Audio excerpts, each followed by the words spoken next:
강렬한 태양이 세상의 모든 것을 다 녹여버릴 듯한 그런 무더운 여름의 어느 날, 글을 쓰는 모 작가가, 여러분도 아시는, 지금은 사망했지만 법정 스님을 산으로 절로 찾아갔습니다. 그때 법정 스님이 절에 없었다고 그래요. 그래서 이 작가가 한동안 그 산속의 좋은 공기 속에서 휴식을 취하고 있는데, 법정 스님이 저 언덕에서 내려오더래요. 이 스님에게 물었다고 합니다. 스님, 이렇게 무더운 날씨에 어디를 다녀오십니까? 예, 칼로 대나무를 좀 깎았습니다. 아이고 스님, 이렇게 무더운 날에 좀 쉬셔야지 병나십니다.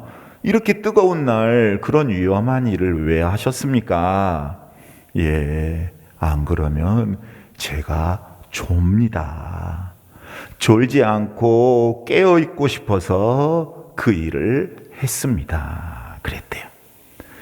사랑하는 여러분, 우리가 살아가면서 깨어있는 인생을 산다는 것은 너무너무 중요한 일입니다. 성경에서도 하나님의 자녀들이 깨어 생동 있고 활력 있는 삶을 살 것을 누차 강조하고 있어요.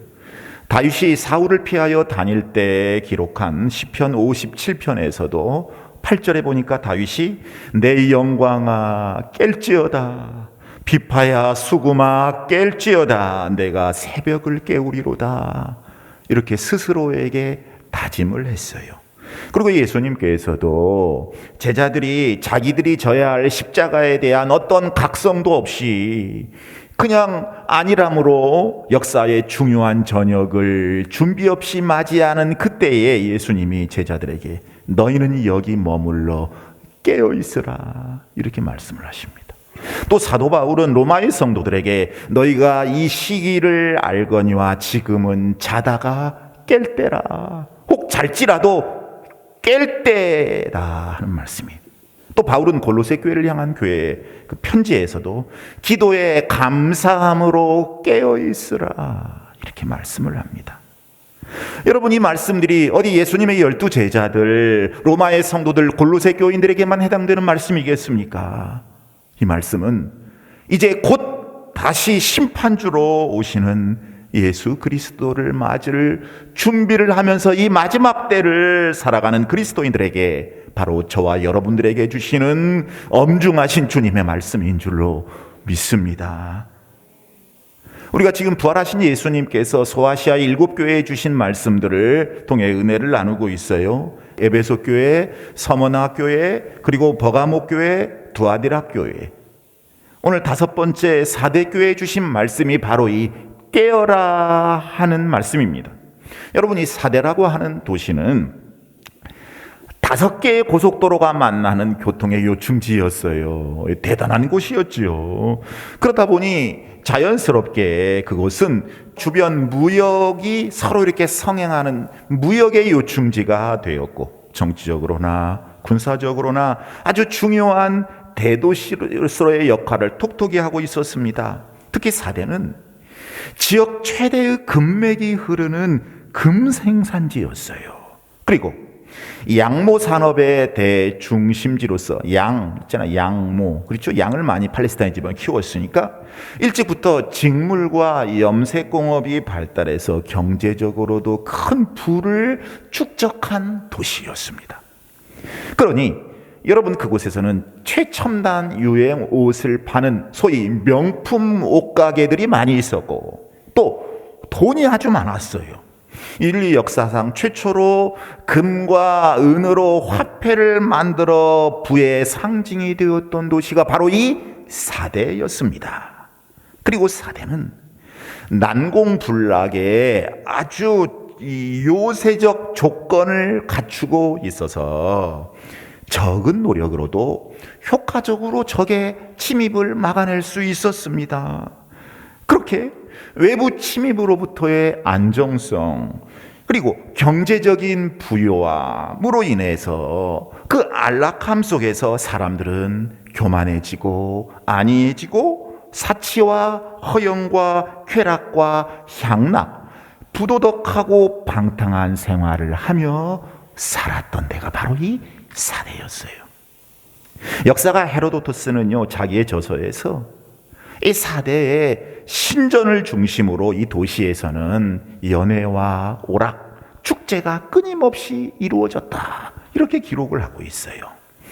그런데 이러한 사대의 풍조는 사대교회의 구성원들에게도 깊은 영향을 끼쳐서 그들로 하여금 명목상의 그리스도인으로 전락시키고 말았습니다.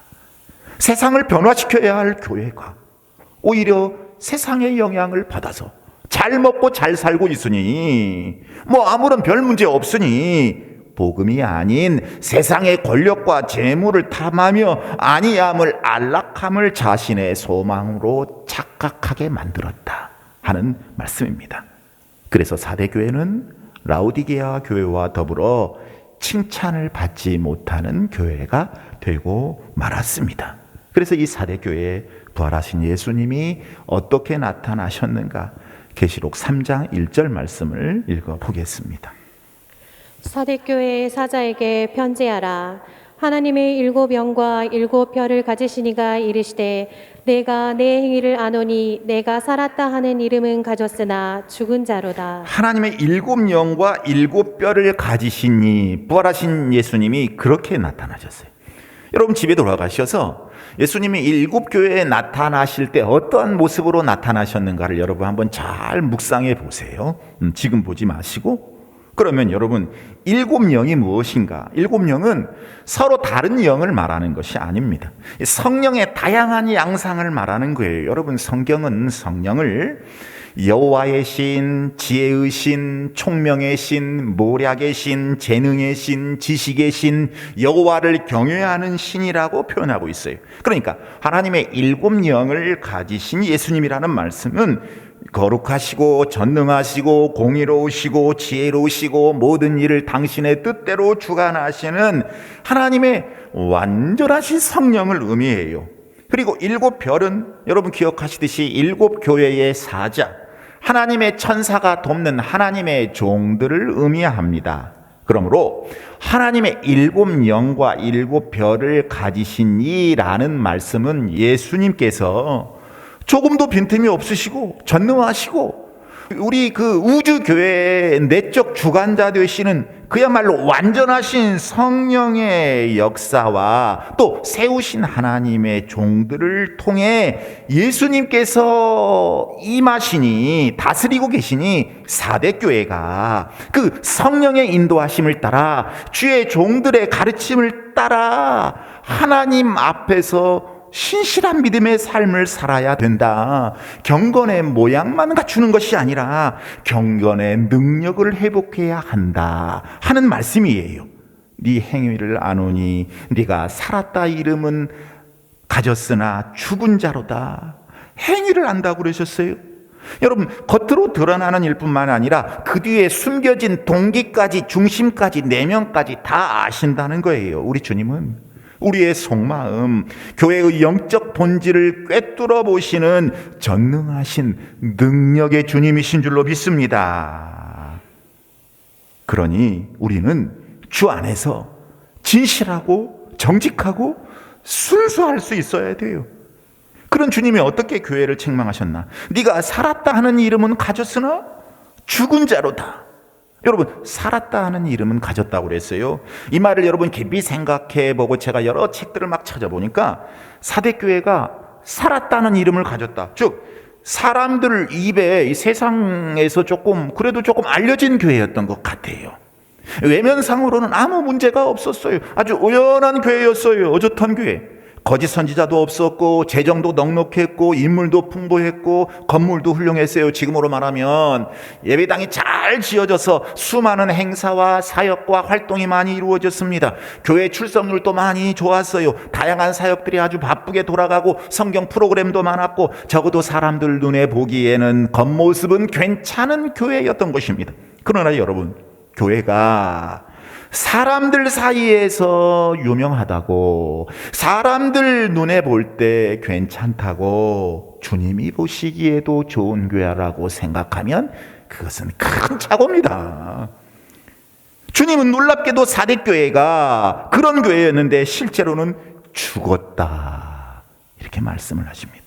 신령한 모습을 상실했기 때문에 그렇습니다. 그러면 여러분, 영적으로 죽은 게 대체 뭔가? 디모데전서 5장 6절에 보니까 향락을 좋아하는 자는 살았으나 죽은 자다, 이렇게 말씀을 하고 있어요. 이 향락이 헬라어로 보니까 자기를 기쁘게 한다는 뜻이에요. 하나님을 기쁘게 하는 것이 아니라 자기를 기쁘게 하는 것, 인생의 최대의 목적을 상실한 거지요. 또 죽은 게 뭔가? 누가복음 15장 24절에 보니까 하나님 아버지를 떠나 사는 것이 죽은 것이라고 그랬어요. 그리고 야고보서 2장 17절에 보니까 행함이 없는 믿음은 죽은 것이라고 했습니다. 그러니까 사대교회 교인들은 하나님을 기쁘시게 하는 일보다 자기를 기쁘게 했고, 하나님을 믿는다고 하면서도 사는 것은 하나님을 멀리 떠나 살았고, 주여 주여 하면서도 행함이 없는 믿음을 살고 있었던 것입니다. 부활하신 예수님은 이런 교회를 보고 살았으나 실상은 죽은 교회다, 이렇게 책망했던 거예요. 그러니까 한마디로 이 겉모습은 그럴듯했는데 영이 죽었다, 그 말씀이에요. 그러면 여러분, 실제적으로 죽은 것은 어떻게 나타나요? 여러분, 시체의 상태를 보면 쉽게 우리가 이해할 수가 있습니다. 죽은 시신, 여러분, 이 시신도 사람의 모양을 다 갖추고 있어요. 그런데 단 한 가지, 그 속에는 생명이 없습니다. 뭐가 없어요? 생명이 없어요. 죽은 사람은 호흡이 중지됩니다. 숨 안 쉬어요. 여러분, 예수 믿는 사람의 호흡이 뭡니까? 기도예요. 영적으로 죽은 사람은 기도하지 않습니다. 또 죽은 자는요, 진수성찬을 차려줘도 먹지 못해요. 하나님께서 말씀을 아무리 주셔도 자기 것으로 만들질 못합니다. 이게 죽은 자예요. 또 죽은 자는요, 일을 못합니다. 일을 안 해요. 하나님의 일을 안 하는 거죠. 전도하지 못해요. 또 죽은 자는요, 몸이 싸늘하게 식어버립니다. 열이 없어요. 뭐예요? 열정이 없는 거예요. 열심히 떠나니 십자가를 지려는 생각은 없고 그냥 자기 소욕을 만족시키는데 그냥 축복만 받으려고 하지 섬기려고 하지 않습니다. 이것이 바로 죽은 자의 모습이고 바로 사대교회 교인들의 모습이었던 거예요. 그러니까 뇌사 상태에 있는 식물인간과 같은 모습이 바로 사대교인들의 모습이었습니다. 근데 네가 살았다 하는 이름은 가졌으나 죽은 자로다.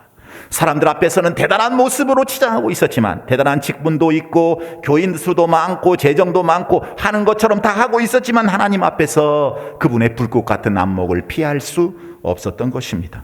여러분, 이와 비슷한 책망을 받은 무리가 성경에 있지요.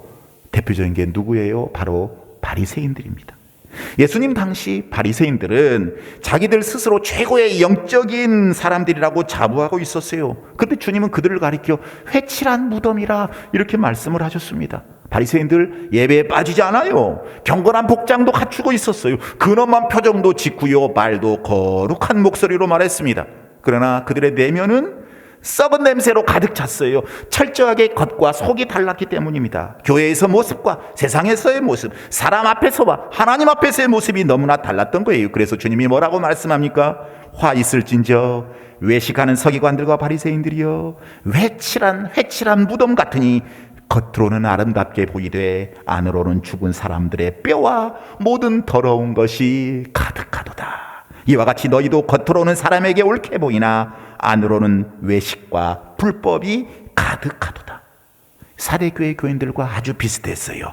그래서 예수님이 사대교회에 대해 좀 더 구체적으로 지적을 하세요. 이게 3장 2절에 보니까 내 하나님 앞에 네 행위에 온전한 것을 내가 찾지 못하였노니, 사대교회 교인들에게 온전함이 없었다, 그 말씀이에요.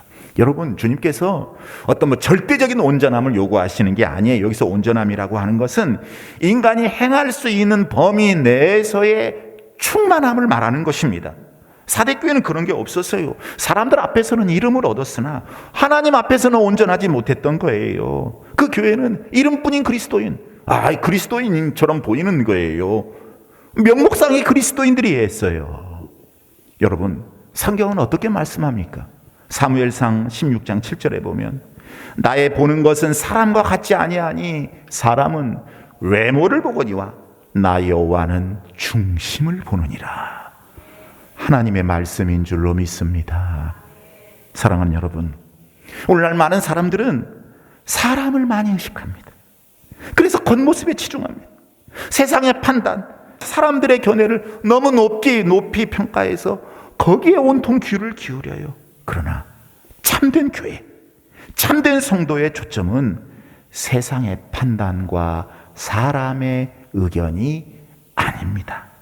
사람 앞에 비율을 맞추기 위해 아부하거나 인기를 얻으려고 신경 쓰는 것이 아니라는 거예요. 가장 중요한 것은 우리가 하나님 앞에서 인정받는 사람이 되는 것. 그런 사람에게 생명이 있는 줄로 믿습니다. 여러분, 우리 교회를 보면 권사님이 이제 토요일에 오셔가지고 그 로비에, 여기에는 이제 꽃을 놓을 만한 데가 별로 없어서 로비에 꽃으로 장식을 해주시는 권사님이 계세요. 참 감사하지요. 그런데 나갈 때 한번 보십시오. 여러분, 이 로비의 탁자 위에 나는 생화입니다. 참 청초해요. 그런데 문 앞 바로 앞에 것은요, 뒷문 바로 앞에 것은 조화입니다. 조화. 여러분, 근데 조화가 진짜 꽃 같아요. 얼마나 요즘에 잘 만들어요. 그러나 아무리 아름다워 보여도 그 조화는 조화예요. 생명의 모습은 있으나 실제는 죽은 것입니다. 여러분, 박물관에 가봐도요, 어떤 박제해 놓은 거 있어요. 동물들이 눈이 번쩍거리고 생생하게 살아있는 것 같아요. 외견상으로 그래요. 그러나 실제로 그 안에는 생명이 없습니다. 하나님의 교회나 성도도 마찬가지입니다. 기도를 할 때도, 찬송을 할 때도, 헌금을 드릴 때도 어떤 그냥 의무감에서 드리거나 마지못해서, 어떤 사람은 또 체면 때문에 하는 사람이 있어요. 또 어떤 사람은 습관적으로 그냥 의미 없이 드리면 사람들 보이기에는 좋아 보일지 몰라도 그 속에는 생명이 없는 거예요. 그래서 사도 바울은 디모데후서 3장에 보니까 경건의 모양은 있으나 경건의 능력은 부인하는 자라, 이렇게 말씀을 하고 있습니다. 이걸 뭐라고 말해요? 외식이라고 말해요. 외식. 밖에 나가서 외식 식사하는 거 말고 외식, 가면을 쓰고 무대에서 연기하는 것을 말합니다. 그건 가장하는 것이지 실제가 아니에요. 그런데 이 외식이 교회 안으로, 우리들의 신앙생활 속으로 얼마든지 들어올 수 있다는 점이 문제예요. 우리도 자칫하면 척할 수 있다는 것입니다. 사랑하는 여러분, 여러분들의 모습은 어떻습니까? 저와 여러분에게 온전함이 있으십니까? 교회 안팎과 사람 앞에서나 하나님 앞에서 정말로 진실한 참 실제를 가지고 있는지, 아니면 생활 속에서 실제가 없이 그냥 온전하지 못하고 외식이나 허울 좋은 명목을 지탱하며 그 모습만 갖추고 있는지, 저와 여러분 속에 주님이 찾으시는 온전함이 있기를 소망합니다. 그래서 우리 주님은 사대교회 성도들에게 권면하시는 거예요. 첫 번째로, 너는 깨어라, 이렇게 말씀합니다. 다시 한번 깨어라, 깨어라. 3장 2절 말씀을 읽겠습니다. 너는 일깨어 그 남은 바 죽게 된 것을 굳건하게 하라. 내 하나님 앞에 내 행위에 온전한 것을 찾지 못하였노니. 아멘. 여러분, 깨어라, 그 말씀이에요. 사대교회는요, 먼저 영적인 잠에서 깨어났어야 했어요. 자기 만족의 잠, 안일의 잠에서 깨어났어야 했습니다. 여러분, 사실 이 사대 지역은요, 깨어있지 않음으로 인해 고통을 당한 적이 2번이나 있었어요. 이 사대 지역이 약간 난공불락의 요새라고 그랬잖아요. 그곳에서 그냥 안일에 빠져서 요새니까 감히 저기 못 들어오니까 마음 놓고 살다가 2번씩이나 점령을 당한 적이 있었습니다. 이 사대의 성은요, 절벽으로 둘러싸인, 그러니까 뒤에는 높은 산이 있고 앞에는 절벽이 있고 이런 난공불락의 요새였습니다. 그래서 옛날 페르시아의 고레스 왕이 이 사대성을 점령하려고 무지애를 썼는데 번번이 실패하니까 이제 부하들에게 저 성을 점령하는 묘안을 말하는 사람에게 상을 주겠다, 이렇게 이야기를 해요. 한 병사가 연구를 시작합니다. 어느 날 이 병사가 그 사대성의 그 절벽을 계속 유심히 살펴보고 있는데 그 성벽을 지키는 사대의 보초 하나가 그만 이 헬멧을 밑으로 떨어뜨려 버립니다. 그래서 그 헬멧을 주우려고 내려와요. 다시 올라가는 거예요. 이것을 병사가 주의 있게 보고는 그 길을 기억해서 왕에게 이야기를 했어요. 그래서 이 페르시아의 군사들이 그 길을 향해서 그대로 올라가는데도 불구하고 아무도 사대성의 군사들은 그 사람들을 발견하지 못합니다. 완전 무방비 상태였거든요. 설마 그리 올라올랴 이렇게 생각한 것이죠. 절벽을 타고 적군들이 감히 올라오리라고는 전 생각도 못했던 것입니다. 절대 안전만 믿고 성을 파수하지 않고 있다가 허무하게 점령당하고 맙니다. 이렇게 똑같은 사건이 200년 후에 또 한 번 일어나요. 또 한 번 점령을 당해요. 그러니까 본문의 일깨워라는 말씀은 무방비 상태에서 점령당한 4대처럼 멸망하지 말고 정신을 차리라, 깨라, 그 말씀이에요. 성경은 열처녀의 비유에서도 기름을 준비하고 항상 깨어 있어 신랑을 맞을 준비를 하라, 그렇게 말씀하고 있잖아요. 여러분, 잠들어 있다가 기습 공격을 받고 함락되고만 이 4대 성의 교훈을 우리는 잘 생각해 봐야 합니다. 사랑하는 여러분, 저와 여러분은 깨어 있습니까? 깨어 있습니까? 제 말이 아니에요. 성령께서 여러분에게 물으시는 질문입니다. 오늘 본문에서 주의해야 될 것은 일깨워, 일깨다라는 말은 헬라어로 기누 그레고론이라는 말을 썼어요. 이 뭐냐면 계속적인 동작의 진행을 의미합니다. ing, 현재 진행형 동사예요. 그러니까 한두 번 깨는 게 아니라, 한두 번 일어나는 게 아니라 계속해서 일어나서 항상 정신 바짝 차리고 있어라, 그 말씀이에요. 모쪼록 여러분들은 항상 신앙의 잠에서 깨어 있어서 경성하며 파수하는 지혜로운 성도가 되실 수 있기를 축원합니다. 두 번째로, 주님은 사대교회가 잠에서 깨어나서 바로 할 일은 그 남은 바 죽게 된 것을 굳건히 하는 것이라고 말씀합니다. 자, 2절 말씀 읽어보겠습니다. 너는 일깨어 그 남은 바 죽게 된 것을 굳건하게 하라. 내 하나님 앞에 내 행위에 온전한 것을 찾지 못하였노니. 아멘. 남은 바 죽게 된 것을 굳건히 해라.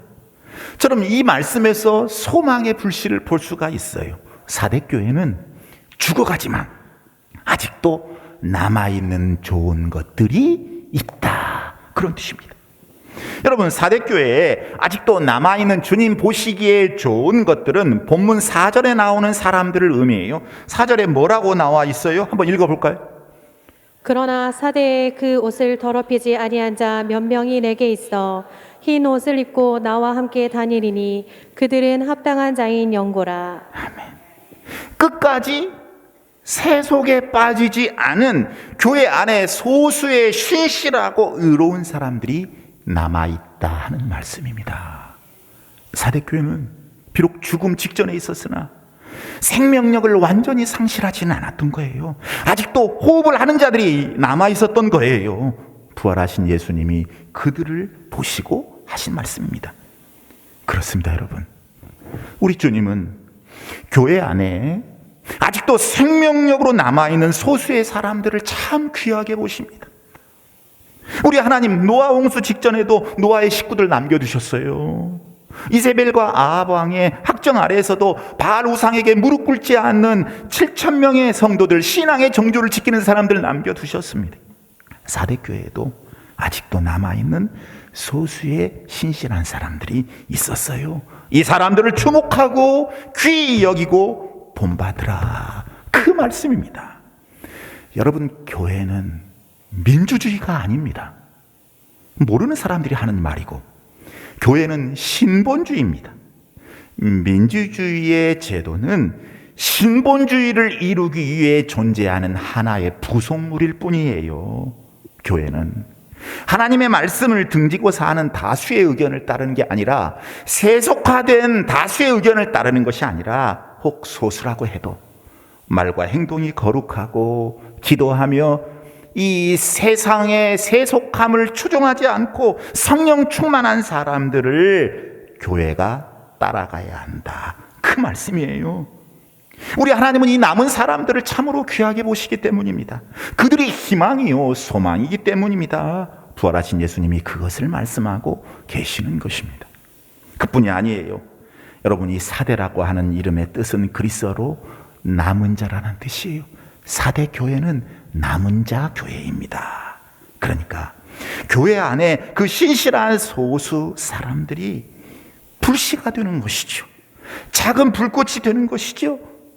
작은 불꽃 하나가 큰 불을 일으키어 고추 이 사람들 그 불에 몸 녹이듯이 이 남은 자가 하나님이 주님이 그 남은 자를 귀하게 보시기 때문에 작은 불꽃으로 교회 회복의 불씨로의 사명을 잘 감당해야 한다 하는 말씀이에요. 많은 사람들이 교회가 어렵고 힘들 때 도망하고 회피하고 에이 이 교회 아니면 또 교회 없나? 다른 교회 가면 되지 뭐. 이렇게 무관심한 교인들이 많지만 교회에 많은 사람들이 세속화되어 가지만 아직 살아있어 깨어있는 소수의 사람들은 신앙의 불씨를 살려서 힘이 들더라도 거룩한 십자가를 쥐고 기도와 사랑으로 헌신과 섬김과 충성으로 죽어가는 교회와 성도들을 굳게 지키고 교회를 회복하고 파멸로부터 보호해야 한다. 이것이 부활하신 예수님이 저와 여러분에게 주시는 말씀입니다. 귀 있는 자는 성령께서 하시는 말씀을 들을 수 있기를 축원합니다. 세 번째로 네가 어떻게 받았으며 어떻게 들었는지 생각하고 회개하라 이렇게 말씀합니다. 자, 3절 읽겠습니다. 그러므로 내가 어떻게 받았으며 어떻게 들었는지 생각하고 지켜 회개하라.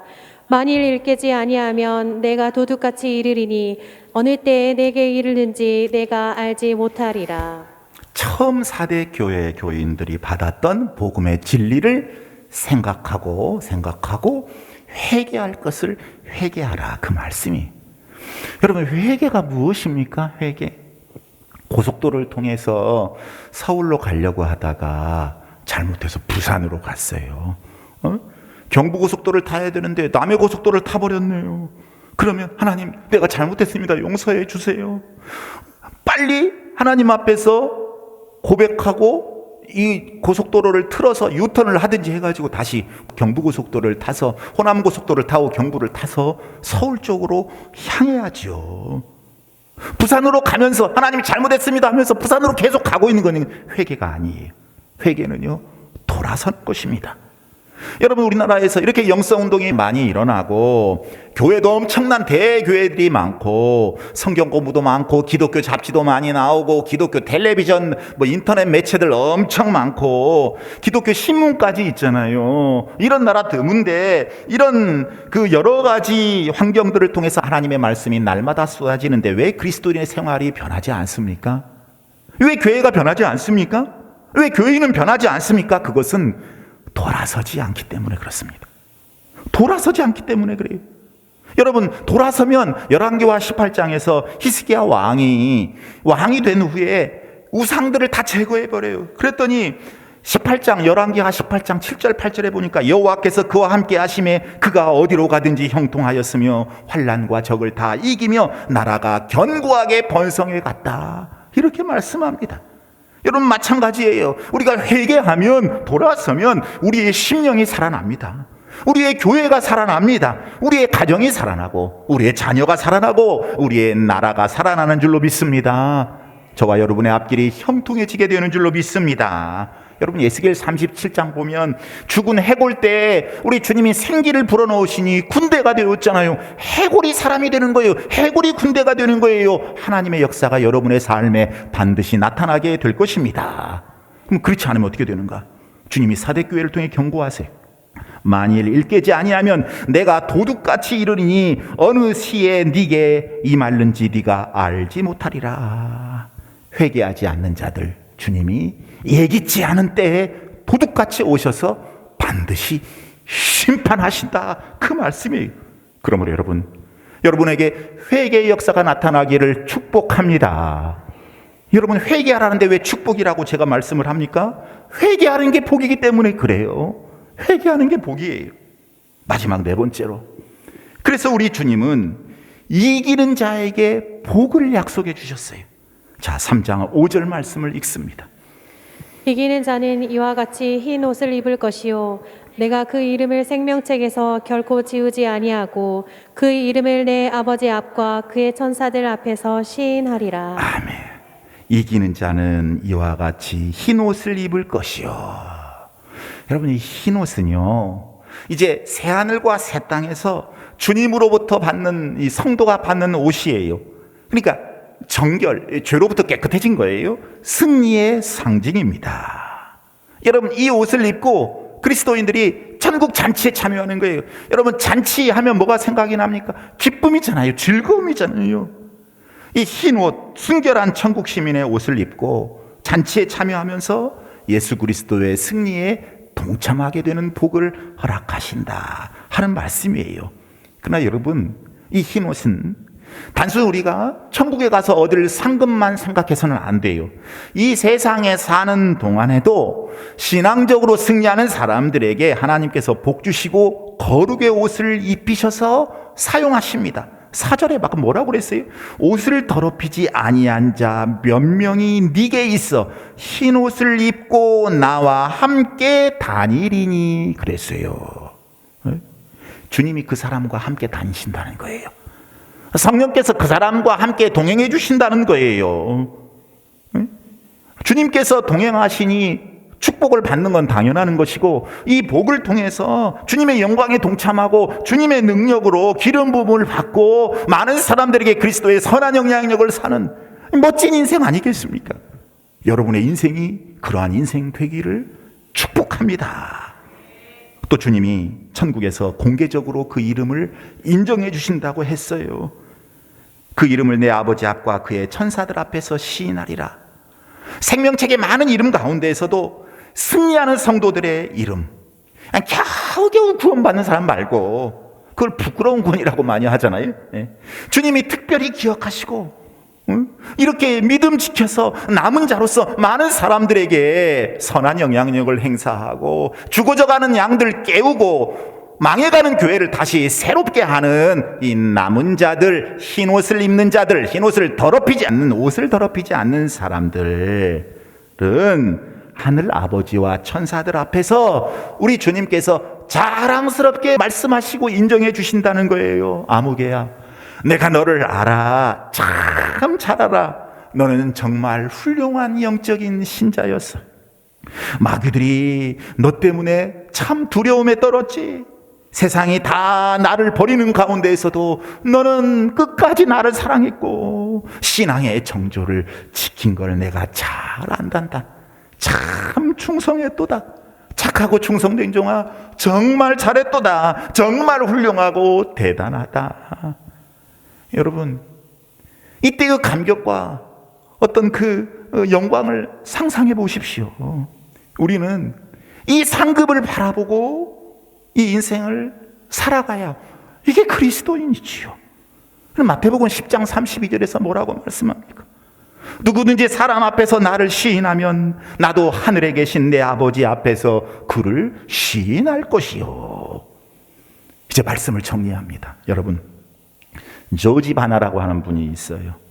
21세기 교회를 붙잡아라는 책을 썼는데 그 안에 보면 여러분들 잘 아는 그 주전자 속의 개구리 이야기가 나옵니다. 주전자 속에 미지근한 물을 넣고 개구리를 집어넣은 다음에 밑에서 서서히 데펴요. 열을 가해요. 근데 개구리가 자기가 죽는 것도 모르고 따뜻하니 좋아하다가 아무 생각 없이 즐기다가 기분 좋게 천천히 죽어간다는 내용입니다. 여러분, 죽어가고 있는지도 모르고 아무 생각 없이 기분 좋게 죽어가고 있는 이 개구리, 그것이 저와 여러분의 모습은 아닌지. 교회 왔다 갔다 해요. 직분도 있어요. 헌금도 냈어요. 이게 중요한 게 아니에요. 아니에요. 주님이 보시는 중심이 무엇인지 이것을 바라볼 수 있어야 돼요. 여러분, 사대교회, 이 사대 남은 자라고 그랬잖아요. 대부분의 다른 교인들과 다르게 세속화를 거부했던 사람들, 거룩한 삶을 열망하면서 살아갔던 사람들, 주님께만 소망을 두고 인생을 살아가는 거룩한 소수가 있다고 그랬어요. 그 옷을 더럽히지 아니한 자 몇 명, 바로 그 사람이잖아요. 저와 여러분은 이런 사람이 되어야 할 줄로 믿습니다. 여러분, 이런 사람들은요, 세상에서 시달릴 수 있어요. 시달릴 수 있어요. 포기하고 싶을 때도 많아요. 세상을 영리하게 살지 못해요. 창꾀가 잔머리가 발달해 있지 못해요. 거룩한 바보라고 욕먹을 수도 있어요. 이런 사람들을 왕따라고 말해요. 왕따 당하는 거죠. 그러나 여러분, 왕따는 그런 게 그럴 때 하는 말이 아니에요. 왕따는요, 왕을 따르는 사람들을 왕따라고 말하는 거예요. 만왕의 왕, 진정한 왕을 따르는 왕따. 이 그리스도인들이 이런 왕따가 되어야 하지요. 모쪼록 여러분, 거룩한 바보들, 왕따가 되셔서 이제 주님 오실 날 얼마 남지 않은 이때에 역사의 남은 자로서, 역사의 그루터기로서 이름만 신자가 아니라, 이름만 집사고 권사고 장로가 아니라, 이름만 목사가 아니라 세상을 변화시키고 교회를 새롭게 하고 하나님의 나라를 확장시키는 그 거룩한 사명 감당하는 남은 자로서 주님 다시 오심을 묵묵히 열망하는 승리와 축복의 성도가 다 되시기를 다시 오실 우리 예수님 이름으로 축원합니다. 축원합니다. 찬송하겠습니다.